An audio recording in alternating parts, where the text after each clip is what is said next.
ازيكم يا حبايبي، عاملين ايه؟ يا رب تكونوا بخير. اللهم بلغنا رمضان لا فاقدين ولا مفقودين. انتوا عارفين طبعا ان رمضان قرب، وقلنا بقى نعمل الوصفه ديت حلوه قوي وجميله. ديت جلاش بالكنافه. الوصفه ديت الحلو فيها بتبقى مقرمشه لاخر وقت، تقعد يوم يومين بتبقى مقرمشه وحلوه قوي. يعني الجلاش ما بيبقاش طري. تعالوا بقى معانا نشوف الطريقه. اللي هنجيب دلوقتي كوبايتين سكر هنحطهم دولت. هنعمل العسل بتاع الجلاش. كوبايتين سكر وكوبايه ونص ميه. انا حطيت كوبايه ناقص النص، ادي النص كوبايه. هنحطهم على البوتاجاز طبعا لغايه ما يغلي، ونحط عصره ليمون وشويه فانيليا. دلوقتي معانا الكنافه. الكنافه ديت انا جايباها اللي هي كنافه الطرح، بس انا ما كنتش عارفه، بس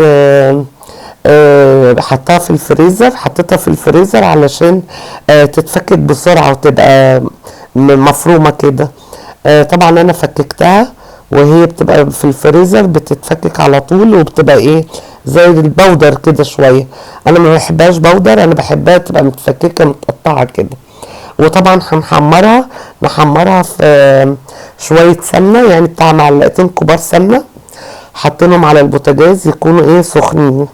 وهنحط بقى الكنافه ديت، هنقعد نقلب فيها كده.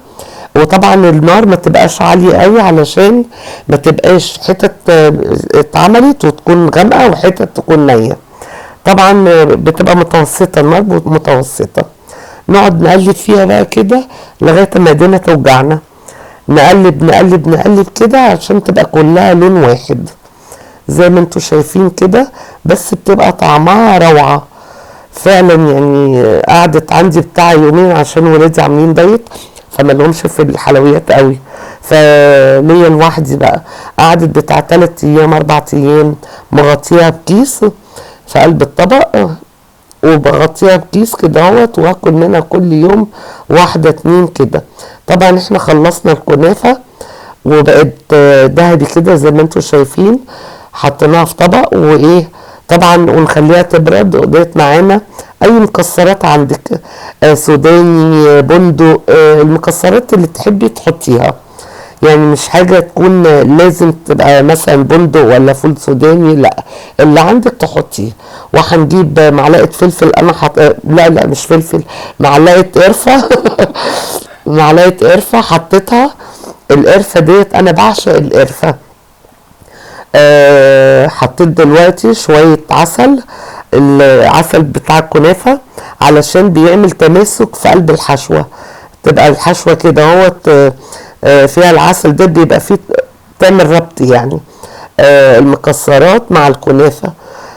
حطينا، انا حاسة ان هي هتبقى عايزة شوية كده اهوت، شوية عسل. ممكن نحط شوية عسل كمان، حطيت شوية كمان اهو.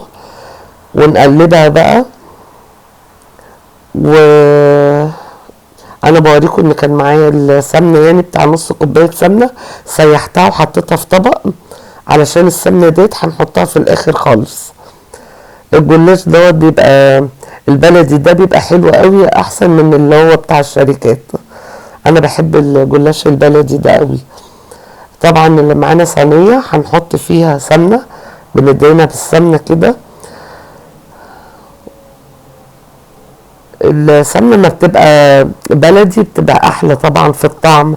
ولو ما فيش سمنه بلدي، السمنه المتاحه عندك تستخدميها، ما فيش حاجه هتقول لا. يعني في الظروف اللي احنا فيها الموجود اعملي بيه. دلوقتي هنجيب الجلاش كده، هنعملها متن الورقه، هنخلي ربعها متن كده، ونروح حاطين الحشو، الكنافه بالمكسرات بالقرفه، ونبرمها كده، نقفلها يعني نضغط عليها واحنا بنقفلها كده اهوت، ونحطها في قلب الصينيه. طبعا احنا ما حطيناش سمنه واحنا بنعمل الجلاش دلوقتي، نتنيها كده علشان تبقى ايه تبقى ماسكه نفسها، الورقه ماسكه نفسها تحت الحشو. الطريقه ديت عجباني جدا، وطعم الكنافه بيبقى حلو قوي فيها. يعني ما تحس ان انت بتاكليها كلها مكسرات. لو مفيش مكسرات ممكن بتعمليها بكنافة بس عادي، لو في مكسرات بتبقى احلى. طبعا احنا رصصنا الكمية كلها وبعدين نبتدي نقطعها علشان تبقى الصوابع كلها مقاس واحد. وبعدين نص كيلو كنافة، هي خدت اقل من نص كيلو كنافة، انا ما حطيتش الطبق كله. نص كيلو جلاش مع الكنافة، يعني مثلا ازيد من الربع بشوية كنافة اللي حمرناها يعني، وبقية الكنافة حطيتها تاني في الفريزر. والجلاش نص كيلو جلاش طبعا قطعناها صوابع كده عشان تبقى متساوية، والحتة اللي على الحرف من الجنب ده ومن الجنب ده بتبقى صغننة كده جميلة قوي برضو في الاكل، بس عشان تبقى الصوابع كلها متساوية ويبقى شكلها حلو في التقديم.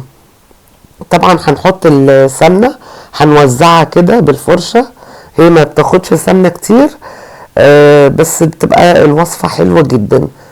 جربوها وان شاء الله تعجبكم، ولو عجبتكم ما تنسونيش في اللايك.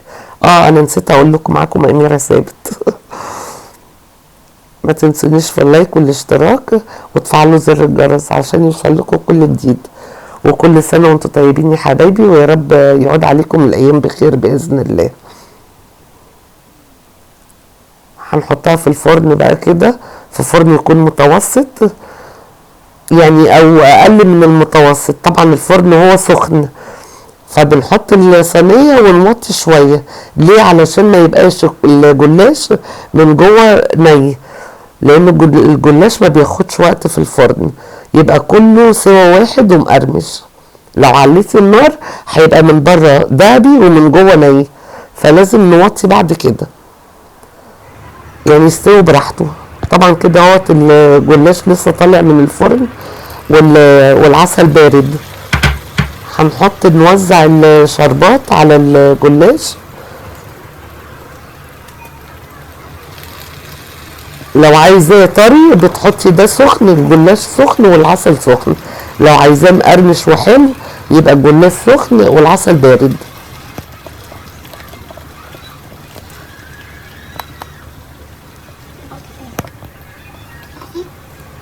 وبعدين بقى نمسك الصينيه نقعد نميلها كده وكده علشان يبقى العسل جوه صوابع الجلاش، نميلها كده وكده علشان يتغلغل جوه الجلاش. ويا رب الوصفه تعجبكم.